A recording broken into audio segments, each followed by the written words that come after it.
हैं आप सब लोग। मैं सुमिता, मेरे यूट्यूब चैनल पर आपका स्वागत है। और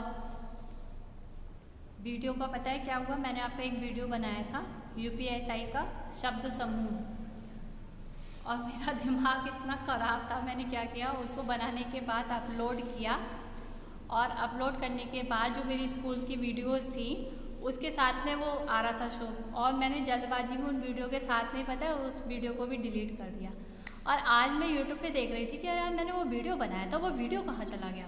फिर मैंने बहुत ढूंढा, मैंने कहा ऐसा तो नहीं है कि मिल ही नहीं रहा है। फिर देखा तो मैंने कहा अरे यार तो मुझे लग रहा है मैंने डिलीट कर दिया, यूट्यूब पे अपलोड ही नहीं किया।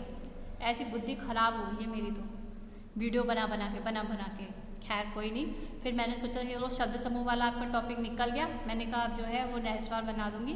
तो आज चलो मैं बताती हूँ आपको शब्द रचना, ठीक है। तो हम लोग तैयारी कर रहे हैं यूपीएसआई हिंदी, और ये है आपकी क्लास 3। तो भाई एग्ज़ाम आपका होने वाला है, जो भी बच्चे इसकी तैयारी कर रहे हैं तो हिंदी की क्लास को ज्वाइन करो और पूरी क्लास देख लिया करो, ठीक है। चलो अब स्टार्ट करते हैं। शब्द रचना, देखिए यौगिक शब्दों को रचना की दृष्टि से 4 वर्गों में बांटा जा सकता है। कौन कौन सी, देखिए संधि मूलक शब्द, समास मूलक शब्द, उपसर्ग मूलक और प्रत्यय मूलक, ठीक है। संधि मूलक शब्द क्या होते हैं, जो शब्द 2 या 2 से अधिक शब्दों की संधि से निर्मित होते हैं उन्हें संधि मूलक शब्द कहते हैं। संधि मूलक शब्दों की निर्माण प्रक्रिया को समझने के लिए संधि के बारे में जानना बहुत जरूरी है। अब संधि क्या होती है, 2 पदों में संयोजन होने पर जब 2 वर्ण पास पास आते हैं तब उनमें जो विकार सहित मेल होता है उसे संधि कहते हैं। अब ये सारी डेफिनेशन को एक्सप्लेन मैं भी आपको करूँगी, इससे पहले संधियाँ कितनी प्रकार की होती हैं ये जान लो। संधि होती है 3 प्रकार की, स्वर संधि, व्यंजन संधि, विसर्ग संधि। अब स्वर संधि, स्वर तो आप जानते ही हो सब लोग कि स्वर कौन कौन से होते हैं, व्यंजन कौन कौन से होते हैं, अब विसर्ग कौन से होते हैं, इतना तो सबको ही पता होगा, ठीक है। अब स्वर संधि के बारे में क्या होता है, 2 स्वरों के पास पास आने पर, जाने की जो हमने स्वर पढ़े हैं वो स्वर जब 2 पास पास आते हैं उनमें जो रूपांतरण होता है, जाने कि उनमें जो चेंज होता है उसे स्वर संधि कहा जाता है।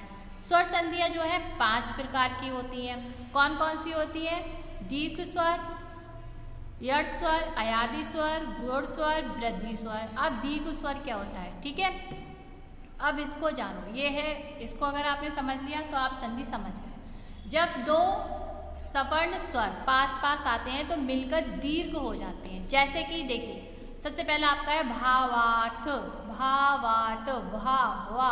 देखिए भा में जो है आ की साउंड आ रही है, अ की आ रही है, तो ये देखिए ये आया, 1 मिनट में ये लेती हूँ, ब्रश ले लेंगे, ठीक है। ये आया आपका आ, मैंने डॉट लगाया, वहा का अ, अब मैंने बोला वा में भी आया आपका आ, ठीक है, ये आया।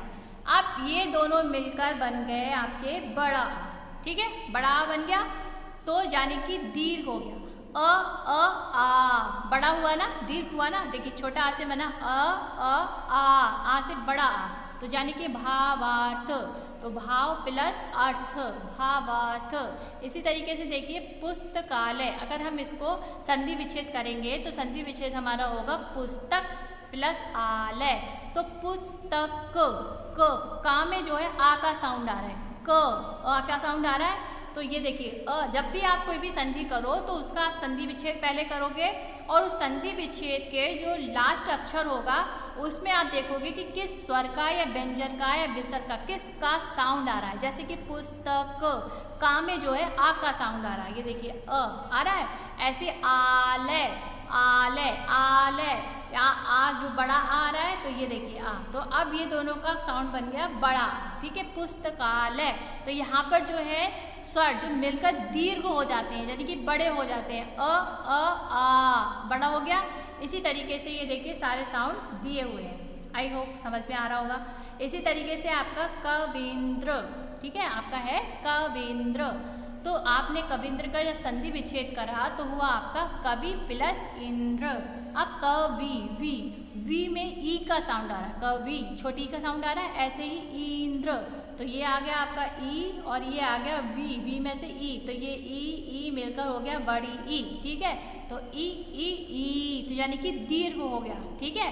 तो जब यहाँ पे दीर्घ हो गया तो यहाँ पर हो गया आपका दीर्घ संधि, ठीक है।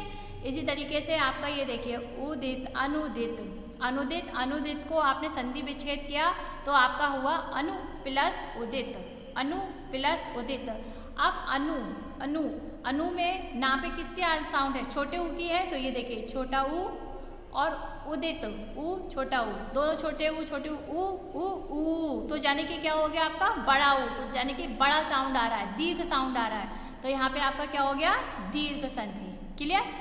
तो अब है आपका, ये तो हो गई दीर्घ संधि। ठीक है, दीर्घ, दीर्घु ये वृद्धि आई, यानी कि इसमें वृद्धि हो गई, यानी कि छोटा था अब बड़ा हो गया, तो यहाँ पे हो गई आपकी दीर्घ संधि। ठीक है, अब बात करते हैं दीर्घ स्वर संधि के कुछ अन्य उदाहरण यहाँ पे दिए हुए हैं, इनकी आप सब प्रैक्टिस कर लेंगे। और ये मैं आपको बता दूँ, ये हिंदी के नोट्स हैं, बहुत ही इंपॉर्टेंट है, तो आप लोग ये जितने भी मैंने दे रखे हैं इन सबको आप ये सारी चीज़ों को देख लेंगे। ठीक है, अब मैं थोड़ा सा आ जाती हूँ इधर, अब मैं आपको बताऊँगी गुण संधि। गुण संधि में आपका सबसे बड़ी पहचान ये होती है, देखिए ए ओ अर, ये साउंड लास्ट में आता है। ठीक है, सबसे बड़ी पहचान तो ये है।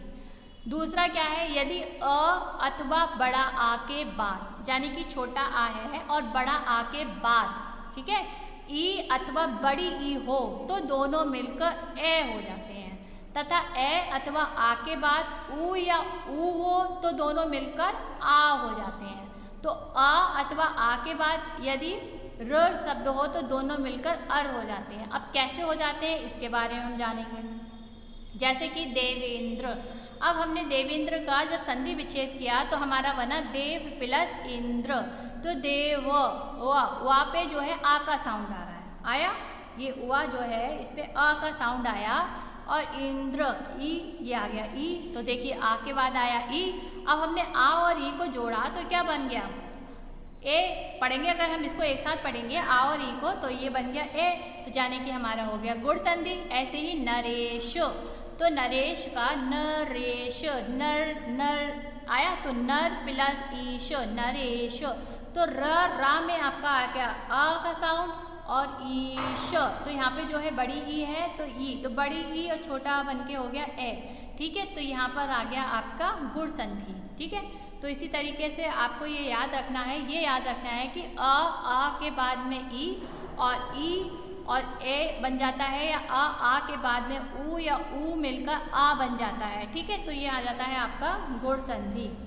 ठीक है, फिर है हमारा ये आपके ये सारे एग्जाम्पल दिए हुए हैं, और फिर आपकी वृद्धि संधि क्या है, देखिए वृद्धि संधि तो रह गई, कहाँ गई, ये गुण संधि हो गई, दीर्घ संधि हो गई, गड़बड़ हो जाता है। वृद्धि संधि में भी देखिए, वृद्धि संधि में भी कुछ जो है, वृद्धि संधि कुछ उदाहरण देखिए, जैसे कि महोदार्य, महोदार्य भी तथैव, ये ज़्यादातर देखिए मैंने लिख रखा है, ये टैग 2016 में आया था तथैव।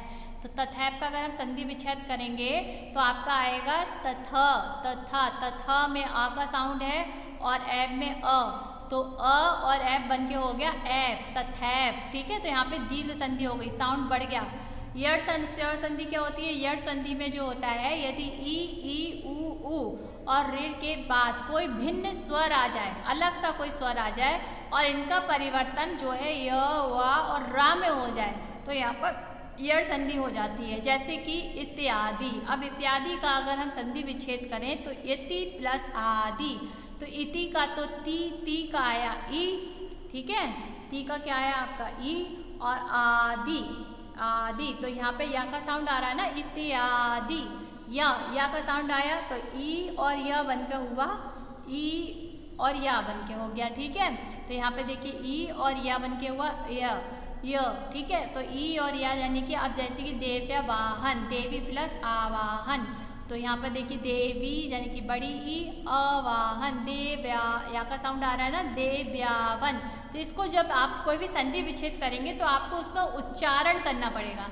अब मान लीजिए आप क्लास में बैठे हो, जोर जोर से तो नहीं कर सकते, पर आप अपने मन में जो है इसको उच्चारण करेंगे, और उस उच्चारण के साथ में जब आप संधि विच्छेद करेंगे फिर उसके आप साउंड को पहचान के लिखेंगे, तो आपकी संधि कभी भी गलत नहीं होगी। ठीक है, तो ये सारे इसके उदाहरण हैं, क्योंकि देखिए मैं पूरा नॉर्मल तो एक एक नहीं बता सकती आपको, लेकिन मैं आपको ये देखिए ये दिए हुए हैं। ठीक है, वृद्धि संधि, यदि अ तथा आ के बाद में ए तथा ए हो जाए तो दोनों को मिलकर ए हो जाता है। ठीक है, ये हो गया। इसमें तो सबसे बड़ी पहचान होती है दीर्घ संधि की, ज़्यादातर ये डबल मात्राएं होती हैं, जैसे कि एक एक, मतैक, सदैव। ठीक है, इसमें बड़ा ए का साउंड आता है, ये सबसे बड़ी पहचान होती है वृद्धि संधि की।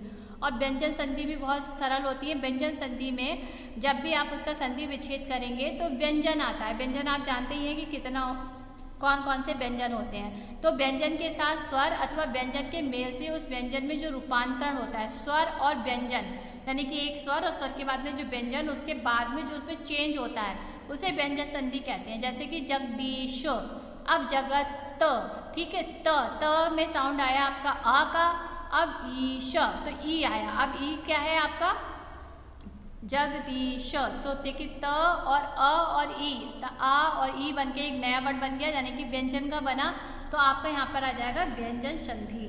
ठीक है, ये इसके दिए हुए हैं सारे उदाहरण। अब आया आपका विसर्ग संधि। ये तो बहुत ही सरल होता है विसर्ग संधि। विसर्ग संधि के साथ स्वर या व्यंजन का मेल होने पर जो विकार उत्पन्न होता है उसे विसर्ग संधि कहते हैं। तो ज़्यादातर विसर्ग संधि में जब आप संधि विच्छेद करते हो तो विसर्गें लगी होती हैं। कैसे? जैसे कि आप ये देखिए मनोरथ, तो मन प्लस रथ, ये देखिए दो विसर्गें लगी हुई हैं। तो जहाँ पे भाई ऐसी विसर्गें लगे या फिर इस तरीके से लिख कर आए तो विसर्ग संधि है, या आपने जब संधि विच्छेद किया तो डॉट डॉट आए तो समझ लीजिए कि ये आपकी विसर्ग संधि है। ठीक है, थोड़ा सा ट्रिक से काम लेना पड़ेगा। तो ये थी आज की आपकी जो थी शब्द रचना। ठीक है, तो इसमें मैंने आपको बता दिया। अब मैं आपको बताऊंगी, तो संधि था, नेक्स्ट वीडियो में आपको बताऊंगी समास मूलक शब्द। ठीक है, समास मूलक शब्द रह गए हैं अभी इसके, और आपके रह गए हैं, एक मिनट, उपसर्ग मूलक रह गए, प्रत्यय मूलक रह गए। ठीक है, तो अभी समास मूलक बताऊंगी नेक्स्ट वीडियो में। ठीक है, वीडियो अच्छा लगा हो तो बस लाइक करना, सब्सक्राइब करना, शेयर करना और कमेंट बॉक्स में मुझे बताना कि कैसा लगा। चलिए मिलते हैं नेक्स्ट वीडियो में, तब तक के लिए बाय बाय।